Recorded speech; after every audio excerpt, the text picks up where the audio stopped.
Hello बच्चों, आज हम लोग कक्षा 12 आरोह भाग 2 का 18वां पाठ पढ़ेंगे। हेलो बच्चों, आज हम लोग कक्षा 12 आरोह भाग 2 का पाठ 18 पढ़ेंगे भीमराव अंबेडकर जी का।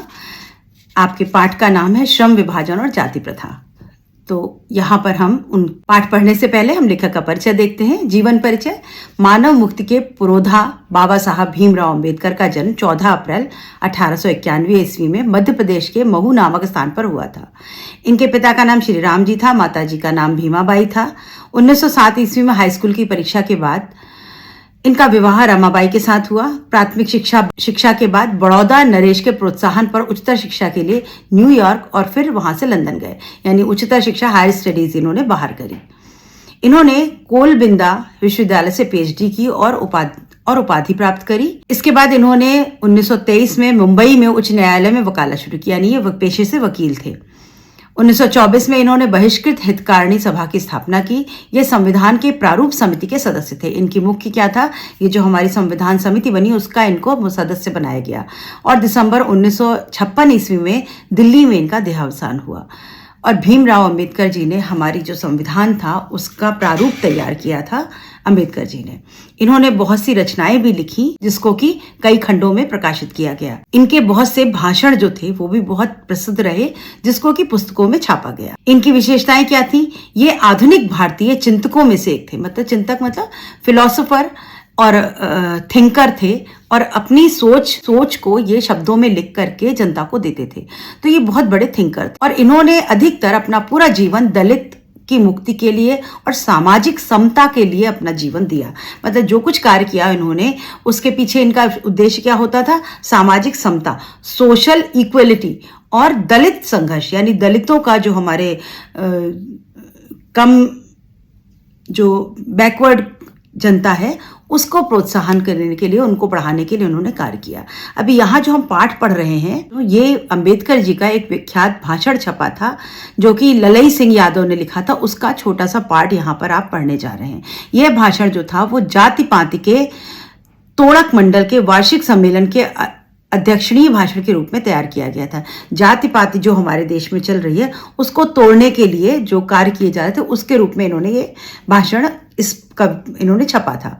इनका भाषण इसमें छपा था। लेकिन हुआ क्या, जब ये बन तो गया, तैयारी तो हो गई थी, लेकिन कुछ ऐसे कारण हुए जिसके कारण ये सभा हो नहीं पाई और ये स्थगित हो गया, यानी पोस्टपोन कर दिया गया और बाद में ये पढ़ा नहीं जा सका। बाद में अंबेडकर ने इसे स्वतंत्र पुस्तिका के रूप में प्रकाशित कर वितरित किया। फिर इन्होंने क्योंकि लिख ली थी, तैयारी कर ली थी, तो अपने उस भाषण को एक स्वतंत्र फ्री एक पत्रिका में छाप कर दिया लोगों के पढ़ने के लिए, और वो बहुत लोकप्रिय हुआ। इनके अनुसार समानता, स्वतंत्रता और बंधुता, समानता, स्वतंत्रता और बंधुता, ये तीन तत्व हैं आदर्श समाज के। अगर आप एक आइडियल सोसाइटी की बात करें तो उसमें तीन ये तत्व होने चाहिए, ऐसा इस लेख में लिखा हुआ, जिससे लोकतंत्र सामूहिक जीवनचर्या की एक रीति और समाज के सम्मिलित अनुभवों के आदान प्रदान की प्रक्रिया के अर्थ तक पहुंचे। अगर हम लोकतंत्र में रहते हैं और हम एक आइडियल सोसाइटी चाहते हैं तो हमें इन तीन तत्वों पर बात करनी पड़ेगी। यहाँ पाठ में उक्त पुस्तिका में प्रतिनिधि प्रकरण है आज के जाति मजहब। इस जो हम पढ़ने जा रहे हैं इसमें जो आज का जाति और मजहब यानी धर्म आधारित विषाक्त जो विष फैला हुआ है समाज में, राजनीतिक माहौल बना हुआ है, उसकी प्रासंगिकता इसमें बढ़ गई है। मतलब हमारी सोसाइटी में जो इस समय धर्म के नाम पर जो लड़ाई झगड़े और जहर फैला हुआ है उसके ऊपर यहाँ पर बात की। पाठ पढ़ने से पहले बच्चों ये समझ लीजिए, ये पाठ आपका बहुत इंपॉर्टेंट पाठ है। इससे प्रश्न उत्तर तो आने ही आने हैं, 100% एक प्रश्न आएगा और अधिकतर इसके लेंथी प्रश्न आते हैं, या फिर आपको एक पैराग्राफ देकर के कुछ पंक्तियां देकर के आपसे छोटे छोटे प्रश्न किए जाएंगे, पर मोस्टली इसमें से लंबा प्रश्न आता है। अभी आपको इसकी कुछ मुख्य बातें हैं जो मैं आपको शॉर्ट नोट्स में दूंगी, जिसको बस याद कर लेने भर से आप उसको एक्सटेंड करके अपने प्रश्न उत्तर लिख पाएंगे। तो पहले हम इसका सारांश पढ़ते हैं। सारांश देखिए, श्रम विभाजन और जाति प्रथा। श्रम विभाजन, श्रम क्या होता है, मेहनत का विभाजन कर दिया गया, मेहनत को, काम को बांट देना श्रम विभाजन कहलाता है। जाति प्रथा आपको मालूम है, जाति के नाम पर अलग अलग प्रथाएं फैली हुई। तो सारांश देखिए, ये पाठ आपका 2 भाग में है। तो पहला भाग हम पढ़ने जा रहे हैं श्रम विभाजन और जाति प्रथा। यह पाठ अंबेडकर के विख्यात भाषण एनिहिलेशन ऑफ कास्ट पर आधारित है। इसका अनुवाद ललई सिंह यादव ने जाति भेद के उच्छेद शीर्षक में किया। श्रम विभाजन सभ्य समाज की आवश्यकता हो सकती है। परंतु यह श्रमिकों का विभिन्न वर्गों में अस्वाभाविक विभाजन नहीं करती। अभी अगर हम श्रम विभाजन की बात करें तो अगर हमें एक सोसाइटी को चलाना है तो श्रम विभाजन बहुत आवश्यक होता है उसको चलाने के लिए, लेकिन श्रमिकों का विभिन्न वर्गों में अस्वाभाविक विभाजन नहीं होना चाहिए। श्रम को बांटना है, श्रमिकों को नहीं। काम को बांटना है, काम करने वालों को नहीं बांट देना है कि तुम ये काम करोगे तुम गंदे हो गए, तुम अच्छा काम करोगे तो तुम अच्छे हो गए। काम बांटा गया। काम अगर कोई भी ऑर्गेनाइजेशन, कोई भी समाज, कोई भी सोसाइटी चलानी होती है, इंस्टीट्यूट चलाना होता है तो हमें बहुत सारे काम होते हैं, तो अलग अलग कामों के लिए हमें अलग अलग लोगों में बांट दिया जाता है कि ये काम तुम लोग देख लो, ये काम इतने लोग देख लेंगे, ये काम इतने लोग देख लेंगे, तभी कोई काम सुचारू रूप से हो पाता है। लेकिन यहाँ क्या हुआ, उल्टा हो गया। काम के साथ साथ लोगों ने काम वालों को भी बांट। भारत की जाति प्रथा श्रमिकों के अस्वाभाविक विभाजन के साथ साथ विभाजित विभिन्न वर्गों को एक दूसरे की अपेक्षा ऊंच नीच भी करार देती है। हमारा समाज पहले 4 वर्गों में बांटा है, ब्राह्मण, क्षत्रिय, शूद्र, वैश्य। अभी इनको क्यों बांटा गया कि अच्छा पढ़ाई लिखाई का काम ब्राह्मण कर लेंगे और शूद्र जो है वो सफाई का काम देख लेंगे, क्षत्रिय लोग जो है वो सुरक्षा देख लेंगे और वैश्य लोग बिजनेस देख लेंगे, व्यापार कर लेंगे। लेकिन हमने हमारे समाज की कुरीतियां जो कुप्रभाव हुआ उनको हमने वर्गों में बांटा और साथ साथ उनको ऊंचा नीचा बता दी कि ब्राह्मण क्योंकि वो पढ़ने का काम करता है वो सबसे उच्च जाति हो गई, फिर सुरक्षा करने वाले क्षत्रिय वो भी उच्च जाति हो गई, फिर उसके बाद क्योंकि वो बिजनेस करते हैं तो ठीक है उसके बाद उनका नंबर, और शूद्र जो कि सफाई करता है वो सबसे निम्न जाति कर दी। तो हमने उसको निम्न कैटेगरी में डाल दिया, जबकि सबसे इंपॉर्टेंट काम शूद्र का था जो सफाई करता था। तो सफाई करना क्या काम नहीं है? तो हमारे ये समाज की कुप्रथाएं थी। तो यहाँ क्या हुआ, अस्वाभाविक विभाजन हो गया श्रमिकों का, श्रम का नहीं, श्रमिकों का अस्वाभाविक, जो कि अननेचुरल है, बिल्कुल इसकी जरूरत नहीं है, ऐसा विभाजन हो गया और एक दूसरे के प्रति हम ऊंच नीच मानने लग गए। जाति प्रथा को यदि श्रम विभाजन मान लिया जाए तो यह भी मानव की रुचि पर आधारित नहीं है। अभी अगर हम जाति प्रथा को श्रम विभाजन मान लें कि चलो ठीक है, पंडित जो है वो पढ़ाई का काम करेंगे, क्षत्रिय जो है वो सब सुरक्षा का कार्य करेंगे, लेकिन क्या ये रुचि के अनुसार होता है? नहीं। हमने क्षत्रिय जाति में अलग अलग जात बांट दी गई। अब हर जाति में जो बच्चा पैदा हो रहा है वो क्षत्रिय में पैदा हुआ तो उसको क्षत्रिय का काम करना है, जो पंडित में पैदा हुआ है उसको पंडित का ही काम करना है, जो शूद्र के घर में बच्चा पैदा हो गया उसको सफाई का ही काम करना है। क्या ये स्वाभाविक है? क्या सबकी रुचि उस काम में होती है? हमारी रुचि क्या कहीं कोई मैटर नहीं करती? हम क्या करना चाहते हैं, हमारे अंदर क्या हुनर है, हमारे अंदर क्या कैपेबिलिटी है, ये हमारा श्रम विभाजन डिसाइड नहीं करता। मैं मान लीजिए ब्राह्मण के घर में पैदा हुई, मुझे पूजा पाठ करना चाहिए, लेकिन मेरा तो मन है गन चलाने में और भाला चलाने में, तो मेरी रुचि का काम तो नहीं है पोथी लेकर के कथा करवाना। तो ये रुचि के अनुसार ये श्रम विभाजन नहीं हुआ। तो मानव की रुचि पर आधारित ये नहीं था। सक्षम समाज को चाहिए कि वह लोगों को अपनी रुचि का पेशा करने के लिए सक्षम बनाए। अगर आप किसी सोसाइटी को सक्षम या कैपेबल बनाना चाहते हैं तो वहां जाति और धर्म के अनुसार पर विभाजन नहीं होना चाहिए। किस तौर पर विभाजन होना चाहिए? रुचि के आधार पर। जिसको जिस काम में रुचि हो उसको वो काम करने दो। ये क्या मतलब हुआ कि वो क्षत्रिय है तो क्षत्रिय का ही काम करेगा, ब्राह्मण है तो ब्राह्मण का ही काम करेगा? पहले के जमाने में, पुराने समय में ऐसा ही था। जो जिस जाति का था उसको वही काम करना पड़ता था। ब्राह्मण का बेटा पंडित ही बनता था, क्षत्रिय का बेटा सेवा ही करता था। दुकान है किसी की सुनार है तो सुनार का बेटा सुनार, लोहार का बेटा लोहार ही बनता था, क्योंकि उसको तो अपने पिता का बिजनेस चलाना था, वो कोई और काम कर ही नहीं सकता था। यहां तक करना तो दूर, सोच भी नहीं सकता था। तो ये जो था ये गलत हो गया। जाति प्रथा में यह दोष है कि इसमें मनुष्य का पेशा उसके प्रशिक्षण या उसके निजी क्षमता के आधार पर ना करके उसके माता पिता के सामाजिक स्तर से किया जाता है। अभी जाति प्रथा का एक और जो उल्टा प्रभाव हुआ वो क्या हुआ? जाति प्रथा लोगों का सामाजिक स्तर कैसे तय करती है? सोशल जो लेवल है हमारा कि हम रईस में हैं, हम मिडिल क्लास, हम अपर मिडिल क्लास, हम हाई क्लास, ये कैसे निर्धारित करती? ये हमारी क्षमता पर नहीं निर्धारित होता, हमारे माँ बाप की क्षमता पर निर्धारित होता है। मेरे माँ बाप अगर अच्छे पैसे वाले तो हम उच्च क्लास में हो गए, अगर मेरे माता पिता गरीब तो हम निम्न क्लास के हो गए। क्या ये सही है? नहीं। मेरी क्षमता होनी चाहिए, मैं कहाँ स्टैंड करता हूं उस पर मेरा कैटेगरी मेरी निर्धारित होनी चाहिए। तो एक ये भी दोष था कि मनुष्य का पेशा, प्रशिक्षण और उसकी निजी क्षमता के आधार पर ना करके उसके माता पिता के स्तर के आधार पर उसका स्तर निर्धारित कर दिया जाता था। सुनार के घर में बच्चा पैदा होता था तो जन्म के समय से ही उसके लिए लिख जाता था कि इसको तो सुनार की दुकान पे बैठना है। हलवाई के बेटा अगर जन्म हुआ है तो उसको हलवाई ही बनना है। ये पहले बिल्कुल तय था, आज ऐसा नहीं है। आज हलवाई का बेटा बहुत कुछ करता है, रिक्शे वाले का बेटा कहीं ऑफिसर होता है, चाय वाले का बेटा जो है प्रधानमंत्री भी बन सकता है। ऐसा नहीं है। क्यों? क्योंकि उसके कैपेबिलिटी पर, कैपेसिटी पर, उसके हुनर पर, उसके टैलेंट पर निर्धारित होता है कि वो क्या कर सकता है। तो ये बिल्कुल गलत था। यह मनुष्य को जीवन भर के लिए एक पेशे में बांध देता था। जो ये पुरानी पद्धति थी, तो वो जीवन भर मेरे घर में लोहार की दुकान है तो मुझे लोहे का काम ही करना है और जिंदगी भर करना है, मैं बदल नहीं सकता उसको। तो ये हमको जीवन भर उसमें बांध देता था। ऐसी दशा में उद्योग धंधों की प्रक्रिया व तकनीकी में परिवर्तन से भूखों मरने की नौबत आ जाती थी। अब इसका और क्या दुष्परिणाम हुआ बच्चों? जो जाति प्रथा थी, एक तो रुचि के अनुसार नहीं हुआ, माता पिता के अनुसार हमारा स्तर बना दिया गया। उसके बाद हमारा जो सामाजिक स्तर था वो भी माता पिता के हिसाब से निर्धारित कर दिया गया, और साथ ही जिंदगी भर हमको एक पेशे से बांध दिया गया।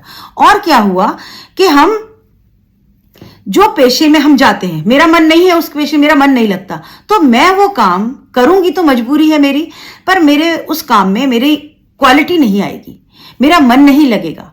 मेरा मन तो हवाई जहाज बनाने का है और मुझे आप लोहे की बाल्टी बनवा रहे हो, तो कैसे चलेगा? तो तकनीकी में जो परिवर्तन था उसमें बुरा हाल हो गया, उद्योग धंधों की प्रक्रिया खराब हो गई और लोगों को भूखे मरने की नौबत, क्योंकि व्यवसाय अच्छा नहीं चलता था और व्यवसाय में घाटा होता था, भूखों मरने की नौबत आ गई। अच्छा, भूखों मरने की नौबत और कैसे आ गई बच्चों? ब्राह्मण हैं हम, तो उच्च जाति है, हमारे पास अगर हमें कहीं पर पूजा पाठ कराने को नहीं मिल रहा, पैसे नहीं मिल रहे, तो हम क्या करें? हम किसी के जूते नहीं साफ कर सकते। क्यों? क्योंकि हम तो उच्च जाति के, हम निम्न जाति के तो है नहीं, जूते साफ करना तो निम्न जाति का काम होता है।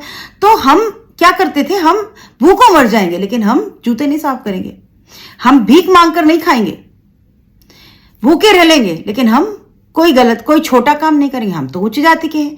तो यहां पर लोगों के भूखे मरने की नौबत आ गई थी। अगर कोई शूद्र जाति का है, सफाई करने वाला है, उसके पास सफाई का काम नहीं मिला और बाई चांस उसको कोई दुकान खोलने का मौका मिल जाए, तो लोग उसको खोलने नहीं देंगे कि नहीं, तुम तो शूद्र जाति के हो, तुम तो निम्न जाति, तुम कैसे दुकान खोल सकते हो, ये तो केवल वैश्य का ही अधिकार है। तो वो भूखों मर जाएगा लेकिन उसको कोई काम नहीं करने दिया जाएगा। तो ये हमारी जाति प्रथा का दोष था। हिंदू धर्म में पेशा बदलने की अनुमति ना होने के कारण कई बार बेरोजगारी की समस्या उभर आती थी और लोग बेरोजगार हो जाते थे और भूखों मरने की नौबत आ। जाति प्रथा का श्रम विभाजन मनुष्य की स्वेच्छा पर निर्भर नहीं रहता था। अभी जाति प्रथा, जाति हम अपने आप नहीं निर्धारित कर सकते, श्रम हमें क्या काम करना है वो हम अपने आप निर्धारित नहीं कर सकते, सब कुछ भाग्य में लिख कर आता, जहां पैदा हो गए जो करना पड़ा वही करना पड़ता था, हमको मजबूरी थी हमारी, हम अपने आप से नहीं चुन पाते थे। उसमें व्यक्तिगत रुचि व भावना का कोई स्थान नहीं होता था। पूर्व लेख ही इसका आधार था। पूर्व लेख जो हमारी किस्मत में लिख गया, जहां पैदा हो गए वही हमको करना पड़ा। ऐसी स्थिति में लोग काम में अरुचि रखते थे। अब काम में मन लगता नहीं था क्योंकि हम तो कुछ और चाहते हैं। अतः आर्थिक पहलू से भी जाति प्रथा हानिकारक थी। अतः हमारा जो इकोनॉमिकल जो डेवलपमेंट होना चाहिए था, आर्थिक प्रगति होनी चाहिए थी, वो भी नहीं होती थी। जब हमको हमारा मन चाहा काम मिलता तो हम कुछ भी कर लेते हैं और बहुत कुछ कर ले जाते हैं, लेकिन जब मन का ही काम नहीं, हमारा मन ही नहीं लगता, तो हम क्या करेंगे? हम क्या तरक्की कर पाएंगे? क्योंकि वह मनुष्य की स्वाभाविक प्रेरणा, रुचि और आत्मशक्ति को दबाकर उनके स्वाभाविक नियमों में जकड़कर निष्क्रिय बना देता था। अभी हमारी जो रुचि है, हमारी आत्मा की जो शक्ति, उसको दबा दिया जाता था क्योंकि नहीं, तुम तो इस जाति में पैदा हो, तुम्हें तो यही करना पड़ेगा। और जो हमारे स्वाभाविक, जो नेचुरल हमारा सब कुछ इंस्टिंक्ट थी, वो खत्म हो जाती थी और निष्क्रिय हो जाती थी, मतलब बेजान हो जाती थी, मर जाती थी। हमारा उत्साह, हमारा जोश, हमारी हुनर सब खत्म हो जाता था। और इसका प्रभाव क्या होता था कि हमारी आर्थिक प्रगति नहीं हो पा रही थी। ये सब जाति प्रथा के दुष्प्रभाव थे।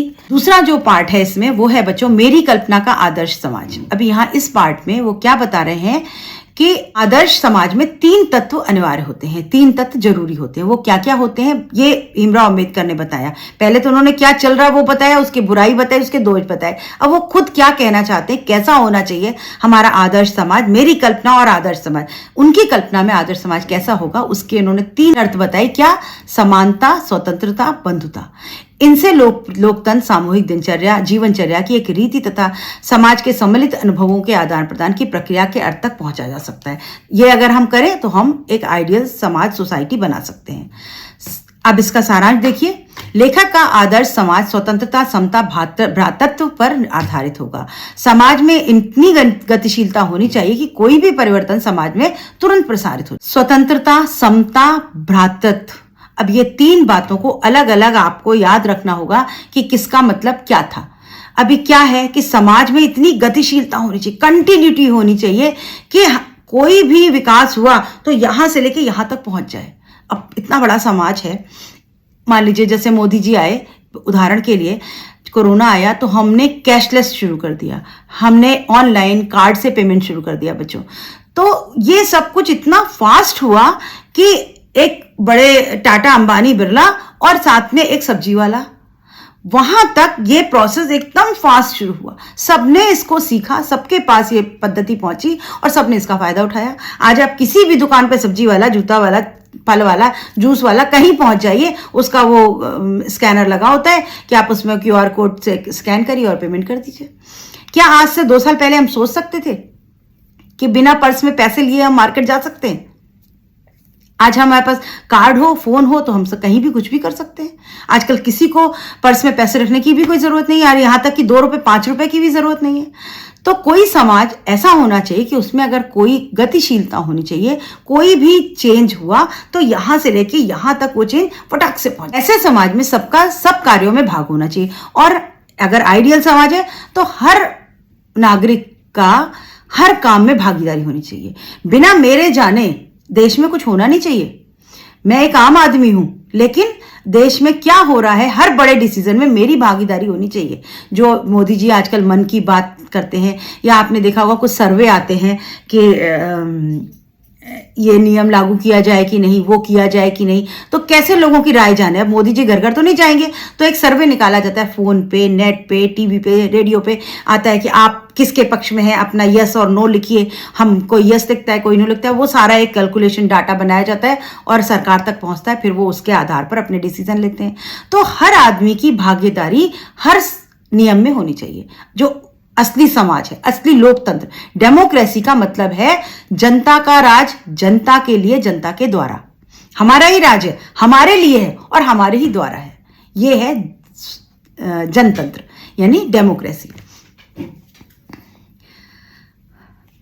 और सबको सबकी रक्षा के प्रति सजग रहना चाहिए। अभी केवल हम अपनी रक्षा कर लें, हम बच गए, बाकी दुनिया जाए बाढ़ में, अगर यह हुआ तो लोकतंत्र नहीं चल सकता। पहले जब राजा महाराजा थे तो वो क्या करते थे, वो अपनी सुरक्षा देखते, अपना तो किला बना लेते थे, महल बना लेते थे, दुनिया जाए बाढ़ में।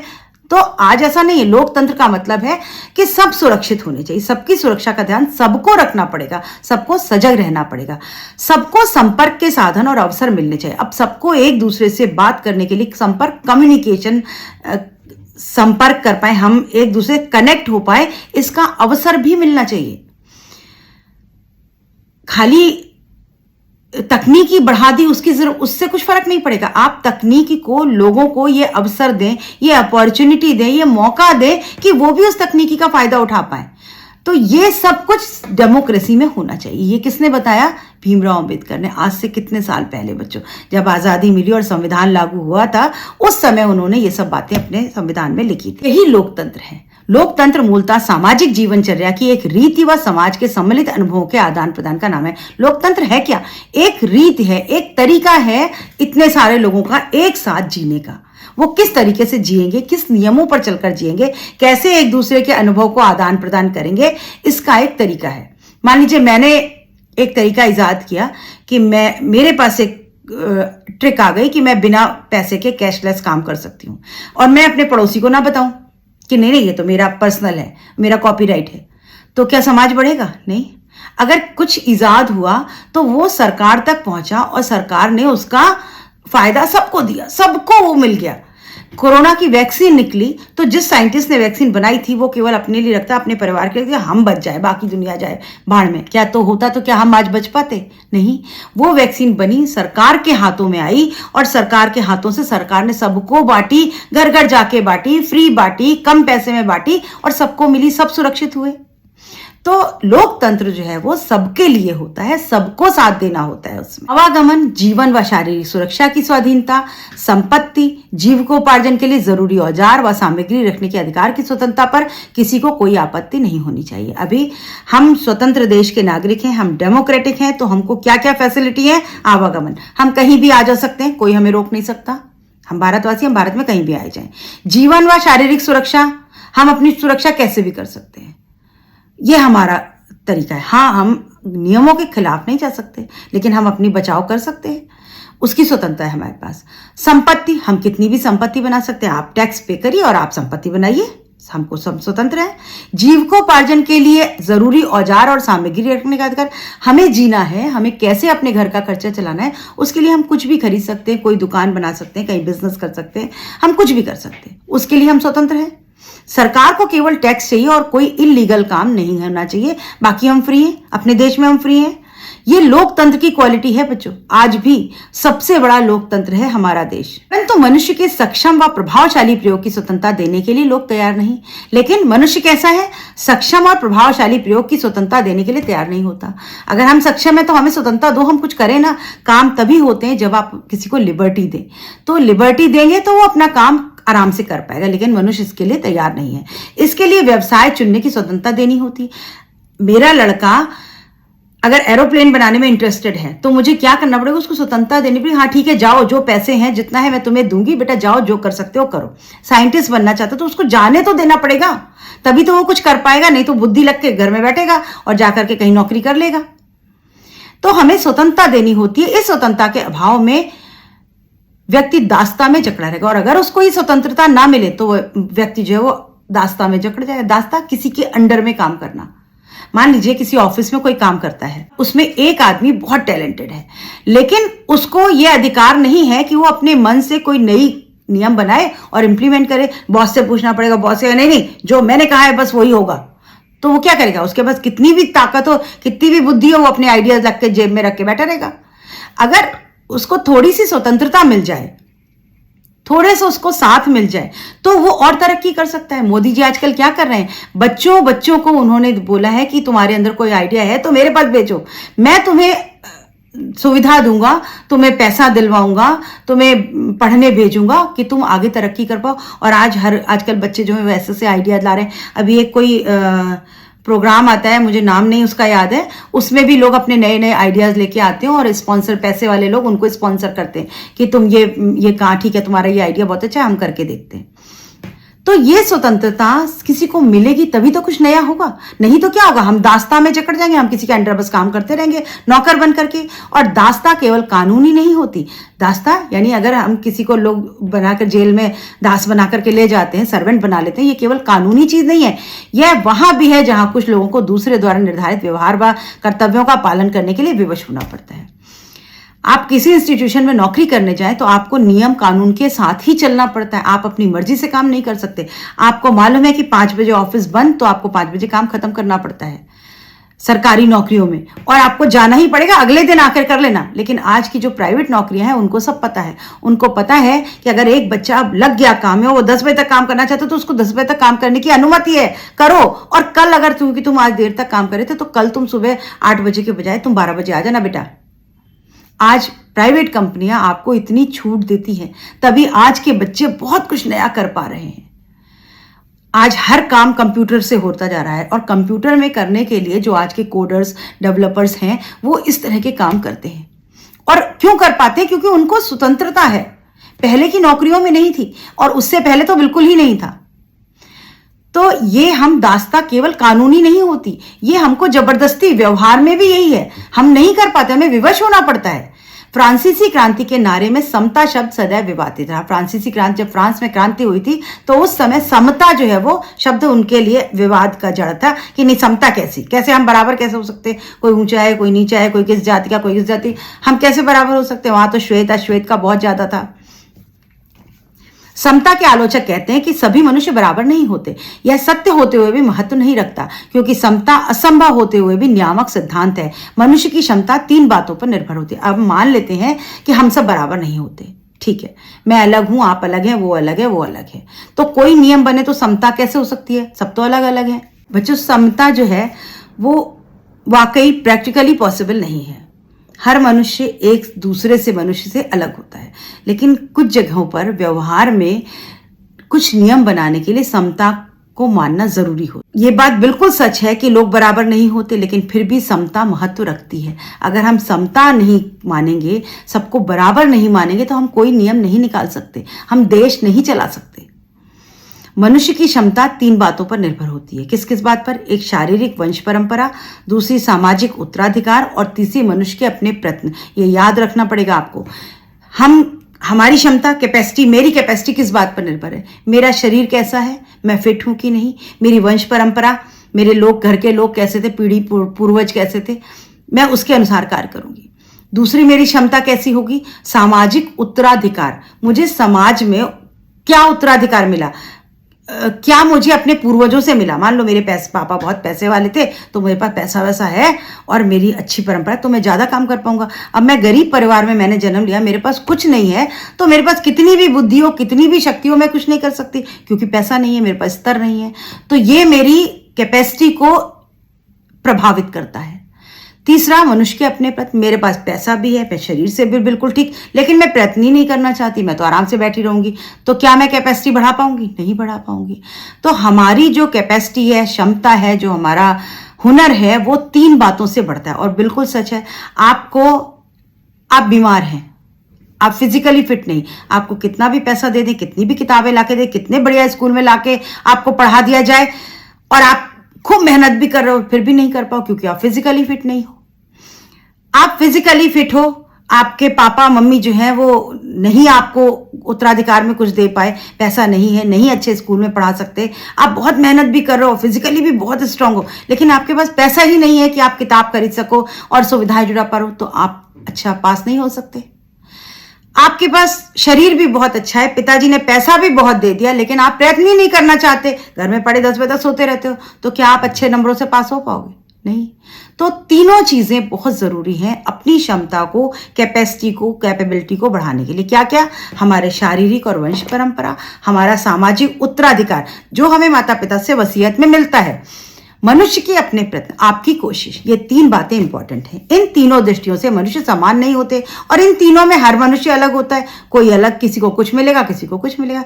परंतु क्या इन तीनों कारणों से व्यक्ति से असमान व्यवहार करना चाहिए? पर क्या अगर ये चीज किसी के पास एक कुछ कम है, किसी के पास ज्यादा, तो उनको हमें असमान मान लेना चाहिए? बिल्कुल नहीं। इसका सबसे अच्छा उदाहरण है बच्चों, स्कूल में आपकी यूनिफॉर्म होती है। क्यों होती है यूनिफॉर्म?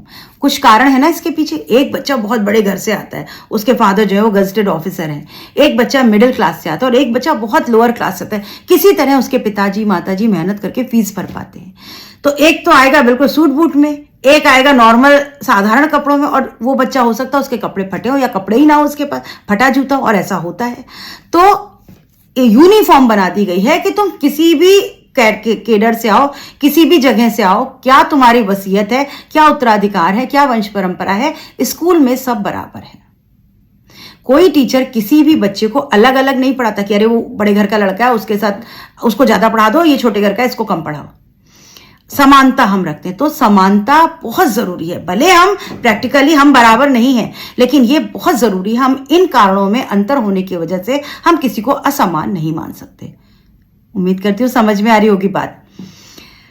असमान प्रयत्न के कारण असमान व्यवहार अनुचित है, और अगर आपने किसी को असमान है तो उनके साथ आप असमान व्यवहार करें, ये बहुत अनुचित है। एक टीचर एक बच्चे को खूब बढ़िया पढ़ा दे, क्वेश्चन भी बता दे, ये तो बड़े घर का है, तो ये गलत है, टीचर पकड़ा जाएगा तुरंत। लेखक का मानना है कि उच्च वर्ग के लोग उत्तम व्यवहार के मुकाबले में निश्चय ही जीतेंगे, क्योंकि उत्तम व्यवहार का निर्णय भी संपन्नों को ही करना होता है। अभी बच्चों, बड़े बड़े जो पैसे वाले बिजनेस वाले लोग हैं, नियम कौन बनाता है? सरकार बनाती है। सरकार में कौन मुख्य होते हैं? जो बड़े बड़े पैसे वाले लोग होते हैं, उच्च घर के लोग, वो नियम बनाते हैं। तो क्या उनके बच्चों को कुछ अलग स्पेशल मिलना चाहिए? जैसे आप उदाहरण के लिए समझिए, टाटा बिरला अंबानी है, उनका राजनीति में बहुत दखल है। क्यों? क्योंकि वो पैसे वाले, वो बहुत बड़े फाइनेंसर हैं। तो क्या वो क्योंकि पैसे वाले हैं, उनका बोलबाला है, तो क्या उनके बच्चों को कुछ स्पेशल फैसिलिटी मिलनी चाहिए? नहीं मिलनी चाहिए। सबको एक बराबर होना चाहिए। हाँ ठीक है, वो पैसे वाले तो वो ज्यादा बड़े स्कूल में पढ़ा लेंगे, लेकिन पढ़ना तो वही पड़ेगा ना जो बाकी लोग पढ़ रहे हैं। तो ऐसा करना बिल्कुल उचित नहीं है कि उनके साथ कुछ अलग व्यवहार हो और हमारे साथ कुछ अलग व्यवहार हो। प्रयास मनुष्य के बस में है। हमारे हाथ में क्या है? हमारे वश में हमारे प्रयास। हम कितनी मेहनत करते हैं, ये हमारे वश में है। लेकिन वंश, परंपरा, प्रतिष्ठा, ये सब हमारे वश में नहीं है। हम किस परिवार में जन्म लेते हैं, हमें उत्तराधिकार में क्या मिलता है, हमारे माता पिता कैसे होंगे, ये हमारे वश में नहीं है। अतः वंश, सामाजिकता के नाम पर असमानता अनुचित है। इसलिए वंश के आधार पर अगर आप सामाजिकता करते हैं तो ये गलत है कि बड़े घर के लोग हैं तो इनके साथ अलग व्यवहार होगा, छोटे घर के लोग हैं तो इनके साथ अलग व्यवहार होगा। ये बिल्कुल अनुचित है, गलत है। एक ऐसा जनतंत्र जो है वो बिल्कुल भी सफल नहीं हो सकता। एक राजनेता के अनेक लोगों से मिलना होता है। एक राजनेता, कोई नेता मान लीजिए, उसको किस बहुत लोगों से मिलता है वो। उसके पास हर व्यक्ति के लिए अलग अलग व्यवहार करने का समय नहीं है। अब वो मोदी जी मान लीजिए बहुत लोगों से मिल रहे हैं, तो गरीबों से वो अलग तरीके से पेश आए, मिडिल क्लास से अलग तरीके, हाई क्लास से अलग तरीके, ऐसा नहीं हो सकता। उनको अपना व्यवहार एक सा रखना पड़ता है, चाहे वो किसी से भी मिले। तो ऐसे में वह व्यवहार सिद्धांत का पालन करता है। अभी बच्चों यहाँ ये व्यवहार सिद्धांत क्या है? मान लीजिए हमारे देश में कोई नियम बनाना है। सिंपल सा उदाहरण आपको बहुत जल्दी समझ में आएगा। कोरोना के समय में वैक्सीन लगनी थी सबको, वैक्सीन बन गई। अभी अगर असमानता होती तो क्या होता? बड़े लोगों को पहले मिल जाती, क्योंकि वो पैसे वाले हैं, वो तो करोड़ करोड़ दे करके लगवा लेते। तो सरकार ने सब कुछ अपने हाथ में ले लिया। बोले ना, ये सरकारी काउंटर्स पर ही मिलेगी। तभी तो आपको लाइन लगाकर और बुक करके, स्लॉट बुक करके जाना पड़ता था। फ्री मिल रही होती तो गरीबों को तो शायद कभी वैक्सीन नहीं मिलती, वो तो मर जाते ऐसे ही कोरोना में। कौन बचता? जो रईस परिवार वाले हैं। पर ऐसा नहीं हुआ। यहां पर व्यवहार सिद्धांत लगाया गया, जो सबके लिए व्यवहार में पॉसिबल है। जो प्रैक्टिकल सिद्धांत है, प्रैक्टिकली पॉसिबल है, वो किया गया कि इस उम्र से लेकर इस उम्र तक के लोगों को पहले स्लॉट में वैक्सीन लगेगी। उस उम्र के लोगों में, चाहे वो पैसे वाला था, नहीं कम पैसे वाला था, लड़का था, लड़की थी, बूढ़ा था, जवान था, किसी भी कैटेगरी का था, किसी भी जाति का था, किसी भी धर्म का था, सबको वैक्सीन मिली। फिर जब वैक्सीन और ज्यादा आई, तब उन्होंने नीचे से लेकर के, अच्छा इस एज ग्रुप में लोगों को मिलेगी, तो उन्होंने एक व्यवहार सिद्धांत लगाया जिससे कि सबको वैक्सीन मिली। और एक समय ऐसा आया कि हमने विदिन 1 और 2 ईयर हमने सबको वैक्सीन लगा दी। अगर असमानता होती, हम समान व्यवहार सिद्धांत नहीं लागू करते, तो सबको वैक्सीन लग पाना बहुत मुश्किल था। तो सरकार जब कोई नियम बनाती है तो वो व्यवहार सिद्धांत मानती है। लोकतंत्र में कोई भी नियम व्यवहार सिद्धांत पर लागू होता है। आधार कार्ड सबको बनाना पड़ेगा। आप पैसे वाले हो, रईस हो, करोड़ों की संपत्ति हो, तो भी आपको आधार कार्ड से ही एंट्री मिलेगी। पासपोर्ट, आपको बाहर देश में जाना है तो आपको पासपोर्ट लगाना पड़ेगा। ये नहीं कि आप अमिताभ बच्चन हैं तो आपको बिना पासपोर्ट कहेंगे आइए आइए हमारे वाले हवाई जहाज में बैठ जाइए। नहीं, नियम व्यवहार सिद्धांत पर बनाए जाते हैं जिससे सबको समान रूप से एक तरीके से आंका जा सके। तो यहां पर व्यवहार सिद्धांत का पालन किया जाता है। ये याद रखेंगे, व्यवहार सिद्धांत। वह सबसे व्यवहार इसलिए करता है क्योंकि वर्गीकरण व श्रेणीकरण संभव नहीं। यहां पर आप किसी को वर्गों में बांट दें, श्रेणी में बांट दें, ये पॉसिबल नहीं है। सबको बराबर मानना पड़ता है। समता एक काल्पनिक वस्तु है। माना कि समता काल्पनिक है, सब समान नहीं हो सकते, परंतु फिर भी राजनीतिज्ञों के लिए एकमात्र उपाय और मार्ग है। लेकिन राजनीति में, पॉलिटिक्स में सबको समान मानना ही पड़ेगा, तभी आप कोई नियम लागू कर सकते हैं। सड़क पर आपको चलना है और लाइसेंस लेके चलना, अगर लाइसेंस नहीं है तो आपको जेल हो जाएगी। ये नियम है, समता का नियम है। अब यहां पर चाहे अंबानी का बेटा हो, चाहे अमिताभ बच्चन का बेटा हो, चाहे मेरा बेटा हो, चाहे एक स्वीपर का बेटा हो, अगर बिना लाइसेंस के वो गाड़ी चला रहा है तो वो पकड़ा जाएगा। 18 साल की उम्र का हो गया और उसके पास लाइसेंस नहीं है, या 18 साल के कम उम्र में आप गाड़ी चला रहे हो तो आप पकड़े जाओगे, जेल होगी, चालान होगा आपका। फिर चाहे आप किसी भी उसके हो, वो अलग। आपने देखा होगा ना कि शाहरुख खान के लड़के को पकड़ा गया, तो क्यों? क्योंकि समता का व्यवहार है। हम जनतंत्र में रहते हैं, यहाँ नियम सबके लिए बराबर है। भले हम बराबर नहीं है, ना शाहरुख खान से हम बराबरी कर सकते, ना पैसे में, ना उम्र में, ना उसके ओहदे में, लेकिन फिर भी अगर उसके लड़के ने बदमाशी करी तो वो पकड़ा गया, वो जेल गया। और यही समता का व्यवहार है। तभी हम जो निम्न कैडर के लोग हैं, मिडिल क्लास लोग हैं, लोअर मिडिल क्लास हैं, निम्न स्तर के लोग हैं, हमारे मन में एक भरोसा है अपनी सरकार के प्रति कि अगर उसने गलत किया, उसको सजा मिली, तो मैंने गलत किया तो मुझे भी सजा मिलेगी। कि ऐसा भी नहीं कि केवल मुझे मिलेगी, उसको नहीं मिलेगी। अगर आज को मोदी का लड़का हो और मोदी का लड़का भी गलत काम करे तो वो भी पकड़ा जाएगा। फिर चाहे वो कोई भी हो, कोई भी नेता हो, अगर कोई गलत काम करता है तो पकड़ा जाता है, धरा जाता है वो।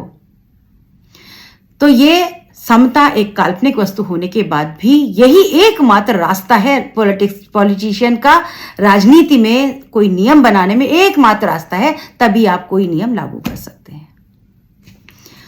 तो क्या क्या हमको चाहिए? स्वतंत्रता, काम करने की फ्रीडम दो, तब हम अच्छा काम कर पाएंगे। हमको समता दो, हमें सबको बराबर समझो, तब एक अच्छा सोसाइटी बनेगी। और भ्रातृत्व, यानी कोई भी चीज किसी एक कैटेगरी के लिए नहीं, सबके लिए है। कोई नया इन्वेंशन होता है तो वो ऊपर से लेके नीचे तक के लोगों को बराबर मिलता है और बड़ा फास्ट पहुंचता है। ये गतिशीलता होनी चाहिए सरकार, देश में अगर कुछ नया आ रहा है तो ये गतिशीलता होनी चाहिए, तभी लोगों को फायदा होगा और तभी ये समाज चल पाएगा। कौन सा? लोकतंत्र का। और ये सब कुछ किसने बताया? भीमराव अंबेडकर ने बताया। तो बच्चों, उम्मीद करती हूं आपको बातें समझ में आ गई होंगी, पाठ समझ में आ गया होगा। ये इसके मुख्य पॉइंट हैं। इस पाठ में कुछ चीजें याद रखनी पड़ेंगी और ये बहुत very very very important lesson, ये आपके एग्जाम में समझिए रखा ही है, इसके क्वेश्चन आए ही हुए हैं पहले से। तो इसके मैं शॉर्ट नोट दूंगी, वो तैयार करेंगे। नेक्स्ट वीडियो में हम क्वेश्चन आंसर पे बात करेंगे, तब फिर से आपका एक बार रिवीजन होगा। तो पूरा वीडियो बिना स्किप करे देखिए और रिपीट करके देखिए, जिससे कि आप बातों को समझ पाएं। मिलते हैं इसके प्रश्नोत्तर के साथ अगले वीडियो में। तब तक चैनल को लाइक शेयर सब्सक्राइब करिए, कमेंट करिए। Good bye.